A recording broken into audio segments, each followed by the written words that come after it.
warahmatullahi wabarakatuh. Saya Siti Sophia, Eskom MTI. Saya mahasiswa PPG dalam jabatan kategori 1 2023 LPTK Universitas Pendidikan Indonesia dengan prodi Teknologi Komputer Informatika dengan nomor peserta 201698370123. Hari ini saya akan melaksanakan uji kinerja di SMA Negeri 1 Cileles. Berikut video pembelajarannya. Terima kasih. Assalamualaikum. Waalaikumsalam warahmatullahi wabarakatuh. Bagaimana kabar kalian hari ini? Alhamdulillah, rajin belajar, tetap semangat, sukses. Alhamdulillahirobbilalamin. Oke, sebelum mulai pembelajaran kita berdoa dulu ya. Silakan ketua kelasnya dipimpin untuk berdoa. Sebelum belajar, mari kita berdoa. Berdoa dimulai.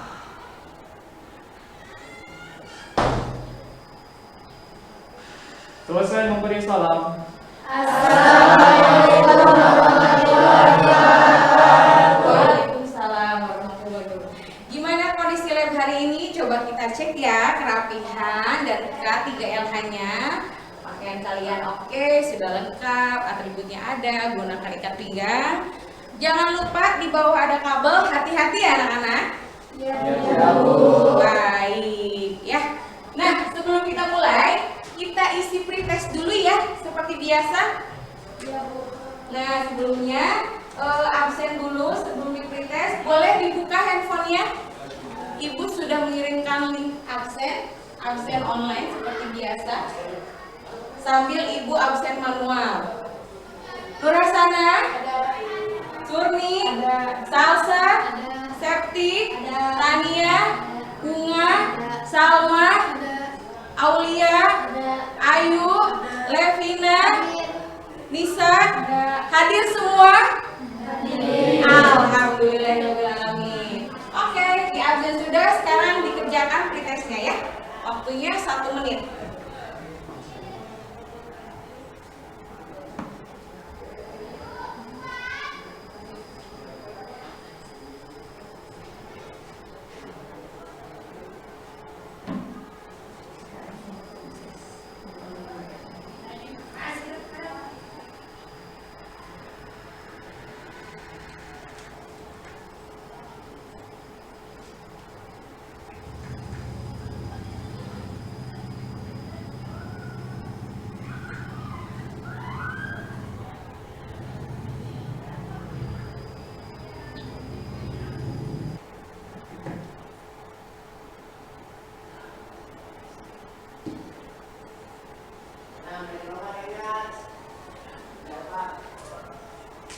Sudah?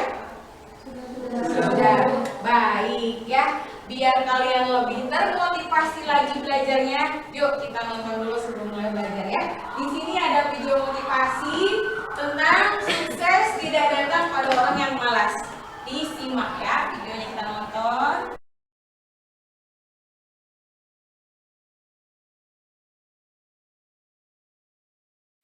Belajar merupakan suatu hal yang sangat penting bagi kehidupan manusia, sehingganya perlu adanya pendidikan untuk tempat mencari ilmu pengetahuan. Dalam pendidikan, belajar merupakan keseluruhan proses kegiatan inti. Belajar adalah proses orang yang mencoba untuk mendapatkan perubahan perilaku secara keseluruhan sebagai hasil dari pengalaman individu itu sendiri dalam interaksi dengan lingkungan. Namun, tidak dengan siswa yang satu ini.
bisa sebagai ilmu.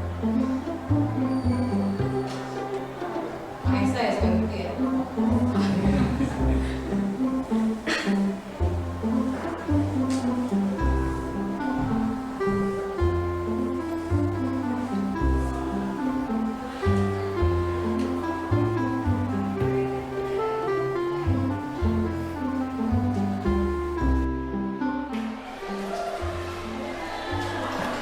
Amir, bangun. Iya Pak, Mana lembar jawabanmu? Waktu sudah selesai. tapi punya saya belum selesai.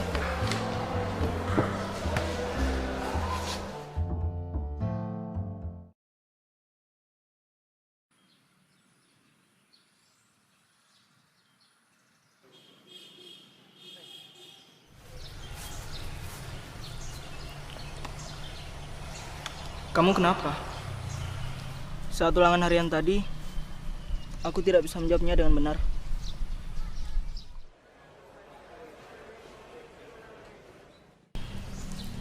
Memangnya semalam kamu belajar? Ya, belajar. Yakin? Coba kamu ingat lagi. Semalam aku WhatsAppan, terus main game dan nonton. Tapi kemarin aku belajar sampai selesai. Oh, tapi sampai jam berapa? Sampai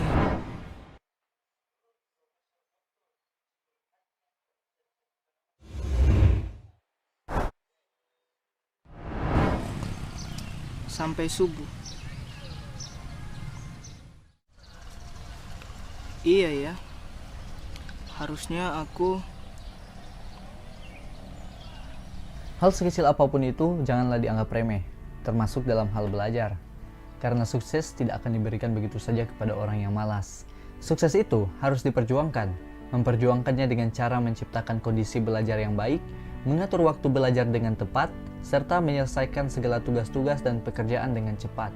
Karena belajar memperluas wawasan tentang ilmu pengetahuan. Seperti yang dikatakan oleh Mahatma Gandhi, hiduplah seolah engkau mati besok, belajarlah seolah engkau hidup selamanya. Umur seseorang tak ada yang tahu, namun terus belajar adalah kewajiban. Karena sukses kamu, ya tergantung usahamu.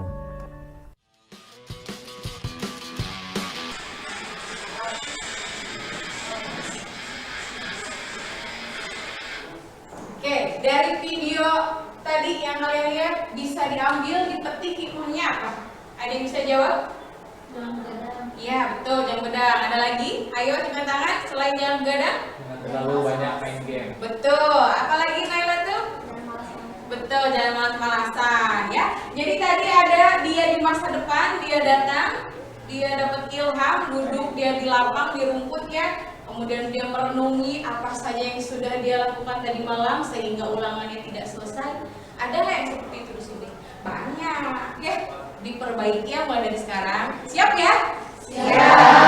Oke, karena video motivasinya sudah, sekarang kita lanjut ke tujuan pembelajaran. Sebelum ke tujuan pembelajaran, Ibu mau berikan dulu pertanyaan pemantik. Kalian pernah lihat kasir Alfamart? Pernah. Ya? Mereka men-scan barcode barang-barang, betul? Ya. Nah, di dalam scan barcode tersebut ada sebuah aplikasi kasir namanya ya. Jadi ketika barang misal ini mau ibu beli pulpen, ini mouse-nya adalah barcode, ibu scan, nah jadi semua yang ada data di si pulpen ini mulai dari harga, merek itu akan masuk ke dalam aplikasi. Nah sebelum masuk ke aplikasi, seorang programmer itu adalah seseorang yang membuat program. Nah itu diwajibkan membuat sebuah algoritma. Ya, algoritma itu apa sih? Algoritma membuat mie instan. Berarti algoritma adalah Proses. betul, langkah-langkah atau proses ya. Jadi algoritma adalah suatu langkah-langkah yang masuk akal. Ya. Jadi ada nih langkah-langkah memasak Indomie dengan 2 versi. Misal yang yang bumbunya di mangkok dulu atau yang bumbunya masuk ke panci? Ada ya? Nah, jadi seorang programmer itu harus menggunakan algoritma yang masuk akal. Ya, nggak boleh pakai algoritma yang belibet. Misal nih, ibu dari Rangkas, ibu mau ke Cileles. Kalau yang logis, yang masuk akal, dari Rangkas ke Cileles lewat mana ibu? Lewat jalan mana? Jalan sampai. Tapi kalau yang tidak logis, ibu lewat ke Pandeglang. Ya, caranya betul, langkah-langkahnya betul, karena sama-sama dia akan sampai ke Cileles. Betul ya? Tapi kalau ke Pandeglang nggak masuk akal. Sama kayak mau ke warung emak, kelas 10 nih. Yang masuk akal jalannya jalan mana? Jalan depan kan ya? Nah, coba kalau naik dulu ke tangga, masuk akal nggak? Nggak. Malah memperlama, jadi tidak efisien. Nah, tujuan dari algoritma adalah untuk mengefisienkan pekerjaan. Jadi nanti si aplikasi digunakan bisa membantu orang tersebut secara dengan mudah, jadi tidak belibet gitu. Paham ya? Nah, oke. Jadi tujuan pembelajaran hari ini silahkan dibacakan. Surmi yang nomor 1 di tujuan pembelajaran. Siswa mampu membaca dan menulis algoritma dengan benar. Baik, silakan dibacakan. Salsa nomor 2. Siswa mampu menginstatos dan lingkungan pemrograman yang akan dipakai berlatih. Ya, nomor 3 Nurhasana. Siswa mampu mengetik ulang kode program dan menjalankannya dalam lingkungan pemrograman yang dipergunakan. Baik, nomor 5 silakan Septi dibaca. Siswa memahami konsep variabel dan ekspresi dan mengaplikasikannya dalam bentuk program. Baik, nomor 6 Najwa. Siswa memahami konsep struktur kontrol keputusan dan mengaplikasikannya dalam bentuk program. Oke, Mahesa nomor 7. Siswa memahami konsep struktur kontrol perulangan dan mengaplikasikannya dengan bentuk program. Oke, nomor 8 silakan dibaca Andre. Siswa memahami implementasi fungsi dalam program. Nomor 9 Aulia. Siswa mampu mengaplikasikan konsep-konsep pemrograman prosedural, data tulis, variabel, ekspresi, struktural kontrol, keputusan dan pengulangan, serta fungsi dalam menyelesaikan persoalan yang lebih kompleks. Baik ya. Jadi elemen kita pembelajaran ini lumayan banyak. TP-nya ada 9. Jadi ada 9 kemampuan yang harus kuasai. Yang pertama adalah membaca dan menulis algoritma. Nah, di pertemuan pertama ini kita akan menyelesaikan tujuan yang nomor 1, mampu membaca dan menulis algoritma dengan benar. Ya. Yuk, sebelum mulai ke materi yang lebih lanjut, kita lihat materi video bahan ajar biar kalian lebih paham lagi. Mohon disimak ya, karena ini isinya tentang materi yang akan kalian pelajari hari ini.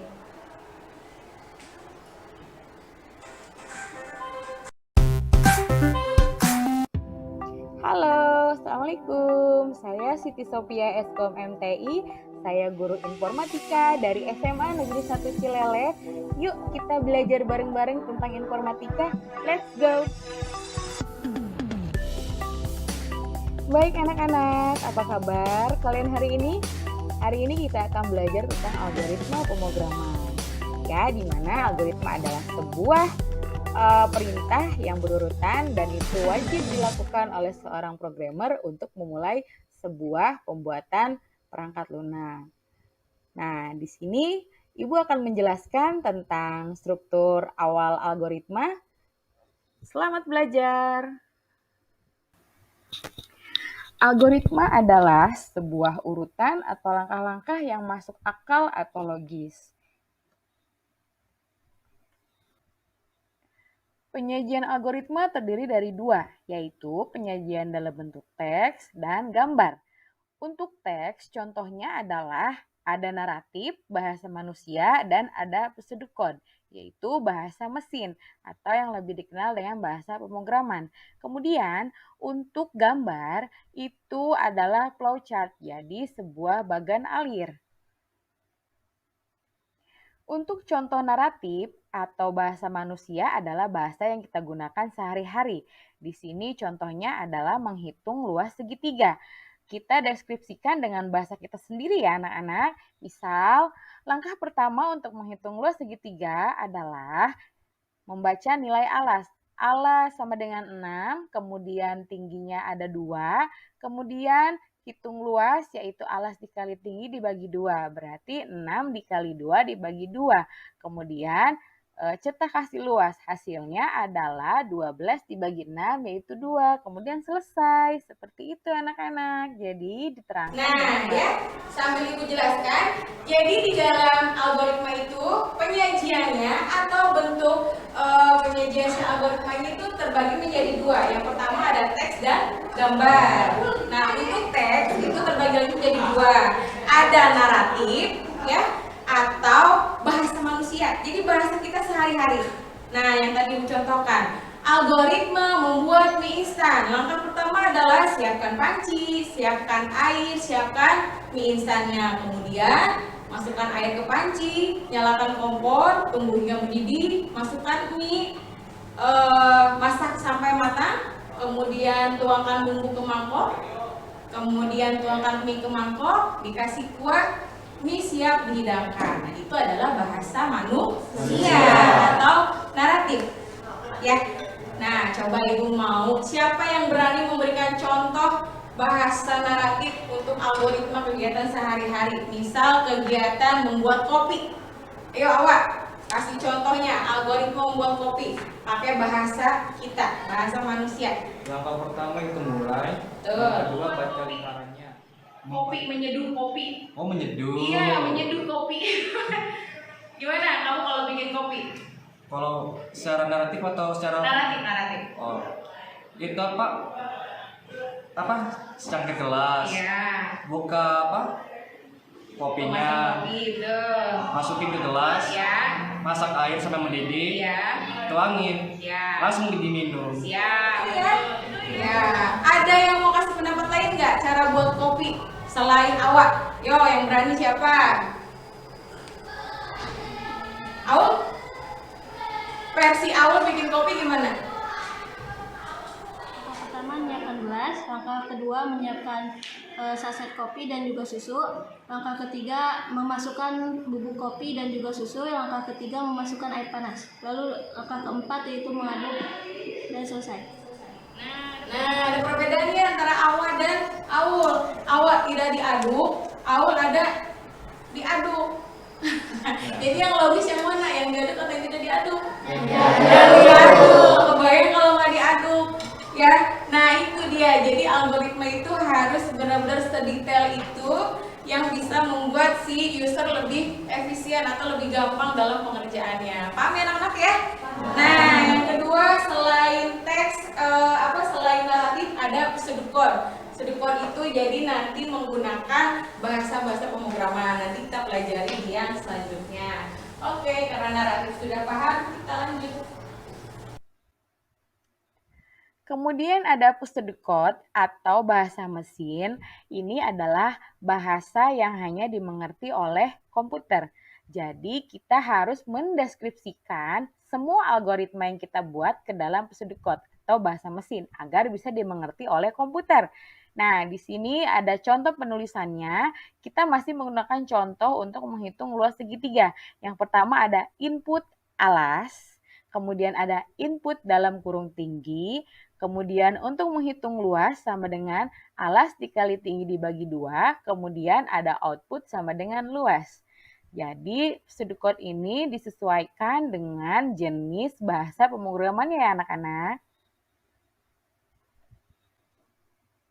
Yang selanjutnya ada flowchart. Jadi tadi kita sudah bahas untuk teks, sekarang kita bahas untuk gambar. Nah, di sini ada pendeskripsian atau penjelasan tentang runtutan sebuah masalah menggunakan bagan alir. Nah, kita bisa lihat contoh di sini masih tentang menghitung luas segitiga. Ya, di situ ada pertama bagan mulai, kemudian ada proses yaitu input alas dan tinggi, kemudian ada proses menghitung yaitu luas sama dengan alas dikali tinggi dibagi 2, Kemudian ada output yaitu luas alas dan diakhiri dengan tanda selesai. Nah, di sampingnya ada simbol, nama, dan fungsi. Bisa kalian lihat ya, di situ sudah dijelaskan untuk bentuk simbolnya, namanya, beserta fungsinya. Oke, lanjut ke struktur data algoritma. Struktur data algoritma terbagi menjadi 3. Yang pertama adalah runtutan aksi atau sequence process. Yang kedua ada pilihan aksi atau selection process. Yang ketiga ada pengulangan aksi atau iteration process. Untuk struktur datanya, jadi struktur data itu adalah bagaimana kalian membuat sebuah algoritma sesuai dengan kebutuhan. Di sini dijelaskan ada sequence process, selection process, dan iteration process. Jadi ada 3. Yang pertama adalah runtutan. Jadi sebuah algoritma yang pengerjaannya secara beruntut. Jadi dia beruntut mulai dari step 1, 2, 3, 4, 5. Itu harus beruntut. Tidak bisa loncat, misal dari 1 ke 3. Itu nggak bisa, nggak boleh.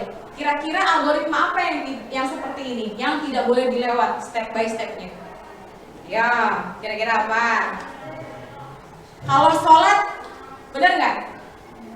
Sholat kan tidak boleh dilewat ya? Nah, berarti sholat menggunakan struktur sequence process. Wah ya, udah nyambung ke ibadah nih. Iya kan, sholat tidak boleh dilewat, Pak. Langsung dari Allahu Akbar, jangan langsung sujud, ruku dulu. Itu nggak boleh ya, jadi sholat termasuk ke dalam sequence proses. Paham ya? Jadi runtutannya nomor 1, nomor 2, nomor 3 itu harus dilakukan dulu. Nggak boleh nih 1 loncat ke 4, 4 loncat ke 6, itu tidak boleh. Nah, jadi sequence adalah sebuah struktur data secara berurutan atau beruntut. Yang kedua ada selection proses. Jadi dia prosesnya adalah dengan cara menyeleksi. Diseleksi dulu nih. Kita ada 6 langkah, ya, 1 sampai dengan 6. Diseleksi dulu, kira-kira kita mau pakai langkah berapa dulu nih yang bisa berhasil untuk ketujuan tersebut. Diseleksi dulu, misalnya apa? Ayo, pakai seleksi dulu. Yang selection? Apa kira-kira yang selection? Ada yang bisa jawab? Yang selection, ada yang bisa jawab tentang apa selection? Tentang penilaian, ya. Jika nilai TIK kurang dari 75, maka dia tidak lulus. Nah, berarti ada penyeleksian di nilai siswa, nilai TIK. Nah, berarti kalau anak-anak yang di bawah nilai 75 otomatis terseleksi tidak lulus. Paham ya? Ya, oke, sekarang lanjut ke iterasi. Iterasi adalah pengulangan. Jadi programnya atau bentuk algoritmanya secara berulang-ulang. Nah, contohnya pernah nonton Formula F1? Ya, pernah dong, yang laki-laki nih, yang perempuan juga tahu lah, Valentino Rossi ya. Terus sekarang udah nggak main ya. Iya, MotoGP. Itu dia berapa kali lap, berapa kali putaran kan? Dia berputar tapi di track atau di area yang sama. Nah, misal dalam waktu berapa menit, tapi orang itu harus berputar. Nah, itu namanya looping ya, atau perulangan. Jadi dia akan berhenti sesuai dengan permintaan user. Misal nanti kamu masukkan program looping, misalkan N sama dengan 6, berarti berputarnya selama 6 kali. Paham ya? Paham dong, harus paham anak-anak itu ya. Sequence process adalah sebuah instruksi yang dikerjakan secara berurutan. Struktur berurutan dapat dianalogikan dengan mobil yang sedang berjalan pada jalur lurus yang tidak terdapat persimpangan. Seperti misalnya kalian lagi bawa motor atau bawa mobil di jalan lurus. Jadi lurus saja. Ya. Setiap instruksi yang dikerjakan itu secara berurutan sesuai dengan urutan penulisannya, yaitu sebuah instruksi dieksekusi setelah instruksi sebelumnya selesai dieksekusi. Jadi dia tidak bisa loncat perintah ya anak-anak. Jadi misal ada 6 perintah, nah urutan dari 1 sampai dengan 6 itu harus selesai di masing-masing nomor. Misal nomor 1 dieksekusi terlebih dahulu, selesai, pindah ke nomor 2, pindah ke nomor 3, sampai dengan nomor 6. Jadi dia sangat berurutan. Kemudian untuk selection process adalah instruksi yang dikerjakan jika memenuhi kriteria tertentu. Struktur ini juga dikenal sebagai struktur percabangan. Jadi, selama kita membuat program, itu kita tidak bisa membuat sebuah program yang hanya bersifat berurutan atau lurus. Pasti kita akan mendapatkan sebuah program yang membutuhkan sebuah struktur percabangan. Seperti contohnya adalah ketika kita menemui jalan yang bercabang. Nah, di situ kita akan memilih apakah kita akan memilih ke jalur kanan atau ke jalur kiri. Nah, sama seperti di selection process ini ya. Jadi nanti kita memilih sesuai dengan kebutuhan yang akan kita butuhkan. Misal kita butuhnya lewat A, berarti kita melalui proses A dulu. Atau kita tidak butuh proses A, berarti kita langsung ke proses B. Seperti itu ya. Kemudian yang terakhir ada iteration process, yaitu sebuah instruksi yang pernyataannya akan dieksekusi secara berulang-ulang. Nah, struktur ini juga dikenal sebagai struktur perulangan atau looping. Ya, jadi artinya looping sendiri adalah perulangan. Contoh yang paling mudah adalah ketika kita menonton balap mobil atau balap motor. Nah, itu kan ada lintasan sirkuit yang berbentuk entah itu dia bulat atau berbentuk angka 8 atau anything, tapi dia ada yang namanya putaran. Nah, jadi dia terus akan berputar sesuai dengan permintaan dewan juri. Dalam waktu sekian menit dia akan mampu mengelilingi berapa putaran. Seperti itu konsepnya untuk struktur iteration process atau perulangan atau looping. Oke anak-anak, terima kasih untuk pelajaran hari ini. Sudah selesai, semoga bermanfaat. Tetap semangat dan tetap belajar informatika. Terima kasih sudah mengikuti kelas Bu Sofi.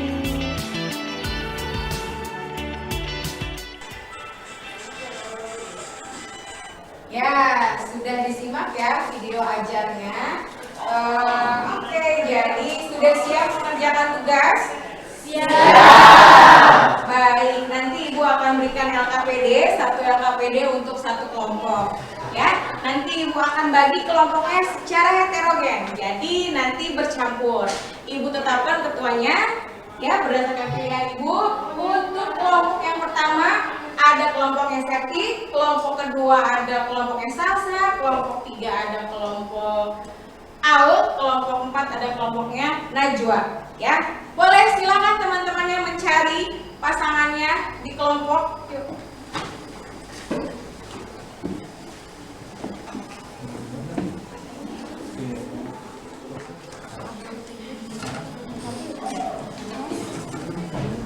Sudah sesuai dengan kelompoknya? Sudah. Baik, kita tunggu Nailatul tuh belum selesai. Oke. Boleh dinyalakan komputernya?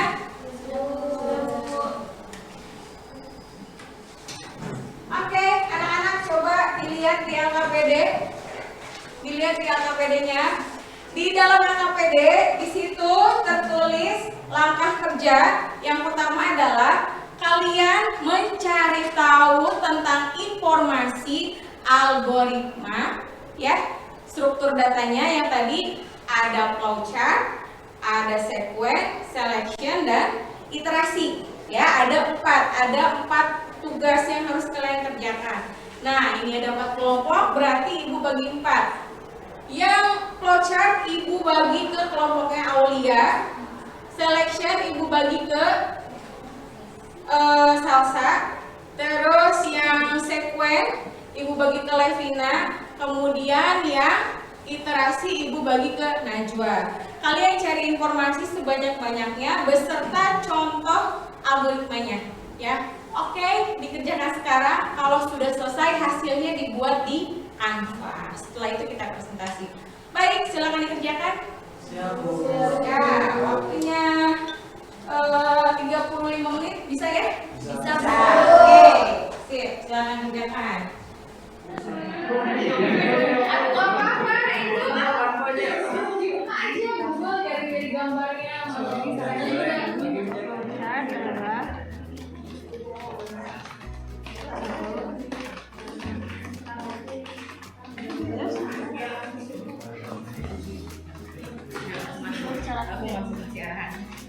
Ininya begini ya.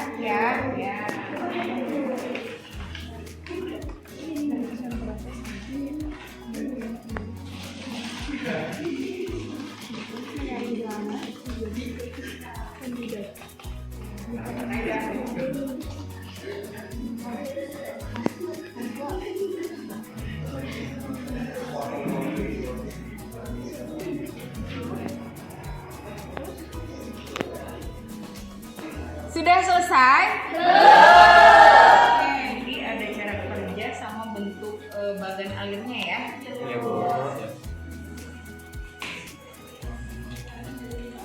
Ini nyari apa? Sebenarnya. Udah ketemu algoritmanya? Udah. Apa tentang apa? Tentang membuat apa? Kue, betul ya. Nanti itu apa namanya dikasih itu ya contoh flowchartnya ya yang tentang kalian membuat kue.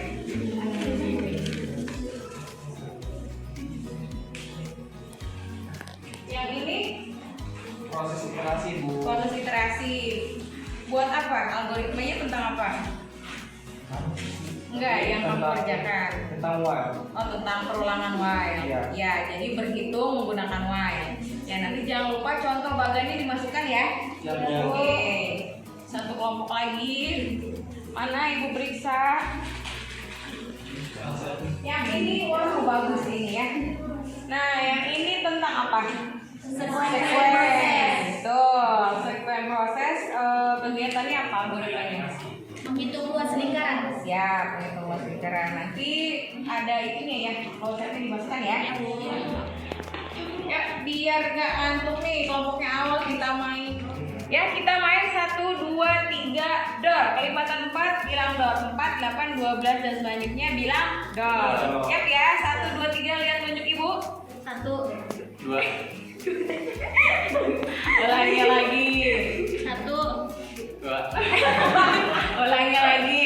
1, 2, 3. Dor. 1. Lanjutin. Abis 4 berapa? 5. Ulangi lagi ya. Mulai. 1, 2, 3. Dor. 5, 6, 7. dor, 8, 9. Oke, siap ya, kita main 1, 2, 3 dor. Lihat tunjuk Ibu. 4, 8 dan seterusnya bilang dor. Siap, 1, 2, 3. 1, 2 dor, 6 dor. 13 14 15.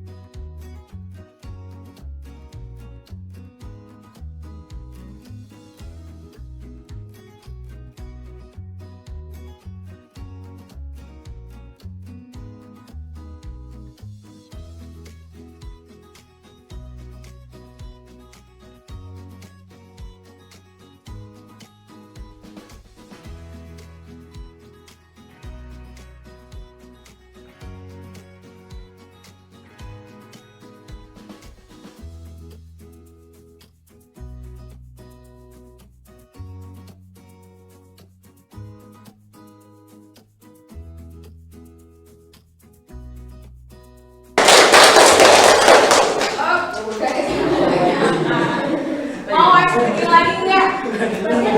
Kita di si era itu 10 berapa sih? 10 11.5 ya? Yuk berdiri aja di kursinya masing-masing. Nah, lihat Ibu ya. Jadi eksperimen kita sekarang adalah Marina menari di atas menara. Ikutin gerakan Ibu. Ya, kalau Ibu bilang Marina gerakannya seperti ini. bilang menari seperti ini, kalau ibu bilang di atas seperti ini, kalau ibu bilang menara ini, ya. Marina menari di atas menara. Marina menari di atas. 1, 2, 3. Marina menari di atas menara. Marina di atas menari. Menara di atas menari.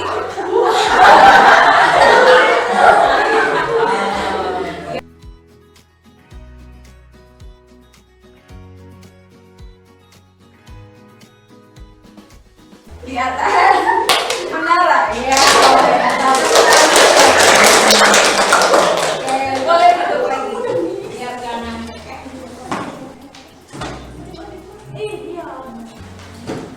Sudah selesai? Sudah.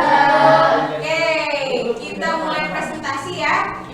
Kita acak dulu. Ini kan 1, 2, 3, 4 ya.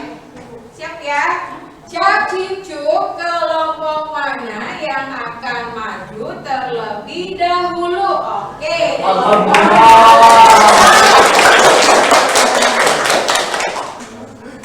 Ayo maju. Assalamualaikum warahmatullahi wabarakatuh. Waalaikumsalam warahmatullahi wabarakatuh. Perkenalkan, kami dari kelompok 3. Di sini kami akan mempresentasikan atau memaparkan materi tentang flowchart. Baik, sebelum memaparkan materi, izinkan kami dahulu memperkenalkan diri. Perkenalkan, saya Hidayati. Di sini saya sebagai moderator. Di samping kiri saya ada Wika Aulia sebagai pemateri 1. Di samping Wika ada Naila sebagai penulis. Di sampingnya ada Halim sebagai pemateri 2. Dan terakhir ada Anda sebagai pemateri 3. Oke, selanjutnya yaitu pengertian dari flowchart. Kepada pemateri 1 dipersilakan. Yuk teman-temannya disimak ya. Ini ada temannya lagi diskus.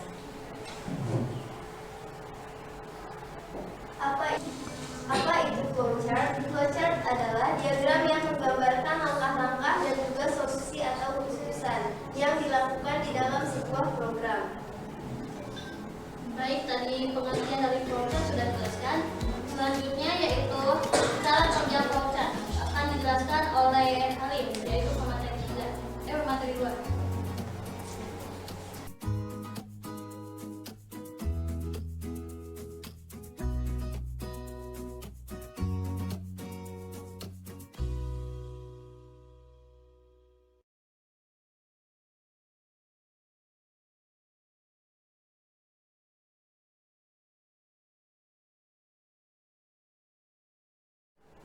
Baik, materi sudah kami sampaikan. Selanjutnya yaitu sesi pertanyaan. Baik, silakan untuk sesi tanya jawab. Kelompok mana dulu yang akan bertanya? Ya, silakan kelompok Nur. Perkenalkan, nama saya Kasana dari kelompok 2 ingin bertanya. Apa arti simbol, konteks, referensi atau konvektor? Izin menjawab. Konteks, referensi atau konektor adalah penghubung arus dalam halaman yang sama.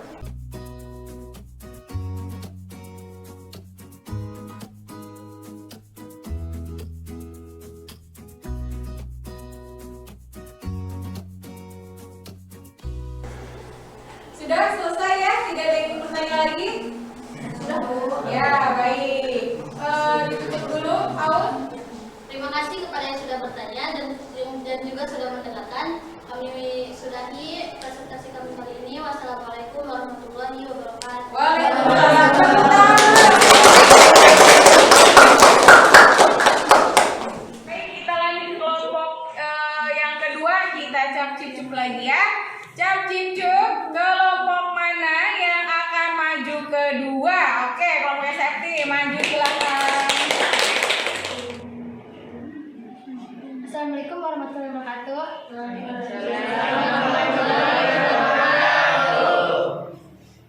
Di sini kami akan mempresentasikan hasil kerja kami. Perkenalkan, nama saya Lepina Ajra Putri. Di sini saya sebagai moderator dan di samping kiri saya ada Septi sebagai pemateri 1 dan di samping kirinya lagi ada Anggi sebagai pemateri 2 dan di samping kirinya lagi ada Ayu sebagai pemateri 3 dan di samping kirinya lagi ada Lisa sebagai pemateri 4 dan di samping kirinya lagi ada Gina sebagai pemateri. Baik, kepada pemateri 1. Kemudian sequence proses. Sequence proses adalah instruksi yang dikerjakan secara sekuensial, berurutan. Cara kerja sequence proses. Yang pertama ada start, yang kedua ada PHI, I sama dengan 3.14, kemudian ada input atau diameter, kemudian ada radius, diameter per 2, luas, pi, radius, kemudian ada input atau diameter, kemudian ada stop.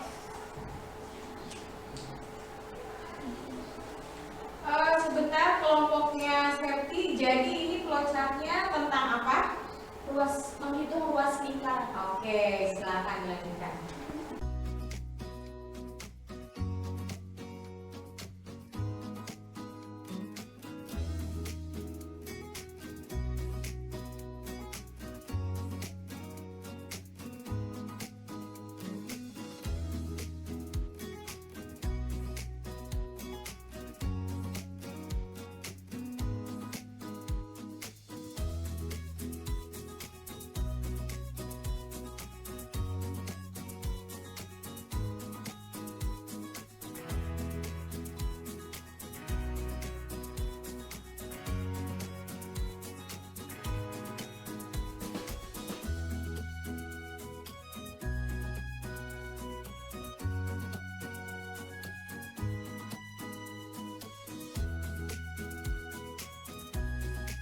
Baik, tutup dulu. Silakan kelompoknya lagi. Sekian dari kelompok kami, kurang dan lebihnya mohon maaf. Wassalamualaikum warahmatullahi wabarakatuh. Baik, yang selanjutnya tinggal 2 kelompok lagi. Kelompoknya Awak dulu deh, Najwa. Ayo silakan maju ke depan. Ya, baik. Assalamualaikum warahmatullahi wabarakatuh. Kami dari kelompok 4 akan mempresentasikan hasil kerja kelompok kami. Perkenalkan, nama saya Muhammad Najwa Al-Jida sebagai moderator. Di samping kiri saya ada Datuk Matria sebagai pemateri 1. Dan saya Mahendra Andani sebagai pemateri 2. Saya Sofia sebagai pemateri 3. Saya Firman Novidiani sebagai pemateri 4.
Ini dia gambarnya.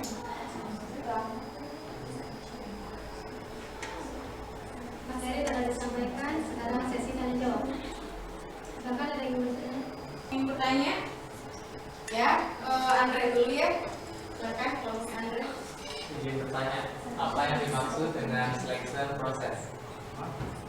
Yang dimaksud dari selection proses adalah proses untuk menyaring, pelamar menjadi kandidat sesuai dengan kriteria seleksi yang ada.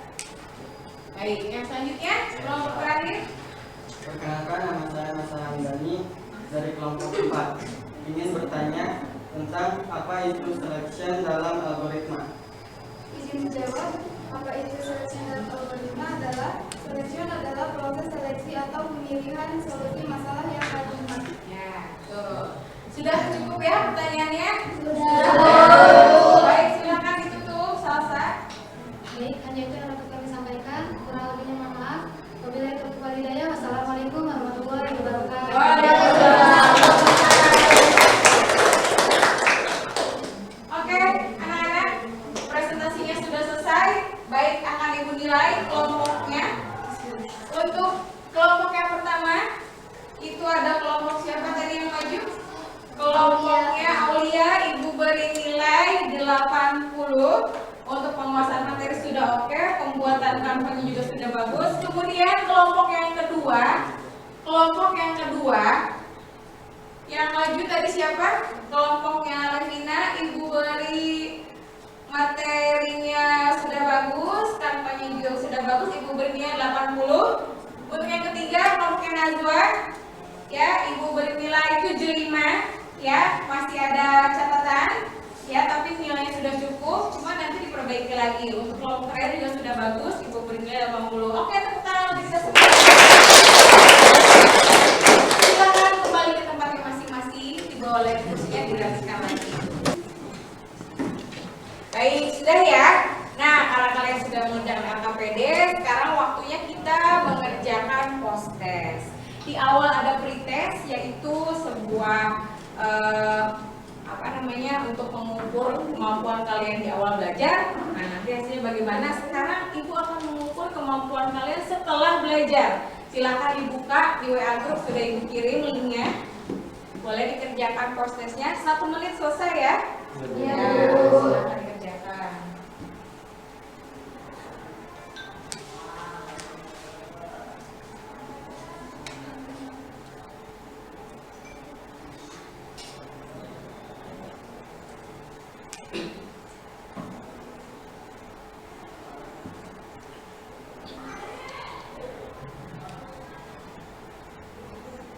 Sudah selesai? Sudah, Bu. Sudah, ya. Nah, baik. Untuk hari ini materinya hanya sekian. Sebelum kita meninggalkan ruangan, Ibu akan melakukan evaluasi terlebih dahulu untuk pembelajaran hari ini. Apakah materi yang Ibu sampaikan terlalu cepat? Tidak.